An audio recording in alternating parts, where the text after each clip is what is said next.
टिकापुर घटनालाई सरकार र मन्त्री परिषदले राजनीतिक घटना भन्ने दुस्साहस गर्दैछ रे। सत्ता टिकाउन र भत्ता पचाउन गुहु र गोबर पनि चिन्न छोड्नु हो कि क्या हो? राजनीति र अपराधको परिभाषा थाहा छैन। राष्ट्र सेवक प्रहरीहरूको छातीमा भाला रोपेर मुटु भेदन गरी विभत्स हत्या गरियो। सत्य सेवा सुरक्षण भन्दै अहोरात्र जनताको जीव धनको रक्षा गर्न खटिएका 8 जना राष्ट्र सेवक मारिए। भाला रोपेर लखेटी तानेर निर्मम हत्या गरिएका राष्ट्र सेवकको विधवा पत्नी र टुहुरा सन्तानको आँखामा आँखा जुदाएर भन सरकार के टिकापुर घटना राजनीतिक घटना हो? आमाको काखमा रमाउँदै दूध खाँदै गरेका अबोध बालकको मृत्यु हुँदा वेदनाले ढलेकी र बेहोस भएकी उनकी आमाको होस अझैसम्म राम्रो खुलेको छैन। यी आमाको आँखामा आँखा जुदाएर भन सरकार टिकापुर घटना राजनीतिक हो कि एउटा अमानवीय हिंसक र जघन्य अपराध?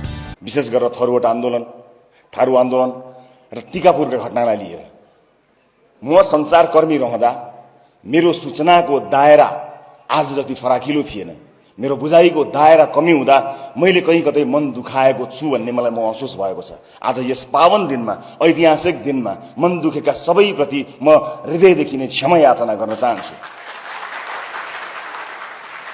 सिक्ने र समृद्ध हुने क्रममा म अझै पनि आफूलाई सिकारु एउटा नागरिक भनौँ, सिकारु एउटा राजनीतिक कर्मीका रूपमा परिष्कृत पार्ने यात्रामा अगाडि बढेको छु। यी मात्र होइनन्, धेरै कमी कमजोरीहरू भएका होलान्।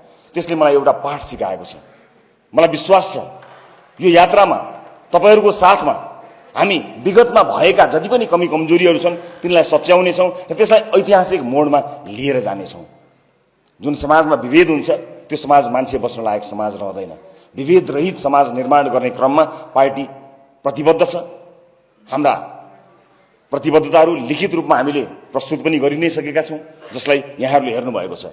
र आज हामीले हस्ताक्षर गरेका कागजमा आज गरिएको हस्ताक्षरका ती अक्षरहरू फगत अक्षरहरू मात्र होइनन्। त्यो हामीले विशेष गरेर थरुवाट आन्दोलन र थारू समुदाय सम्पूर्ण त्यो इतिहासलाई साक्षी राखेर गरेको हस्ताक्षर हो। त्यसको जवाब हामीले पुस्तासम्म दिनुपर्ने हुन्छ। म तयार छु।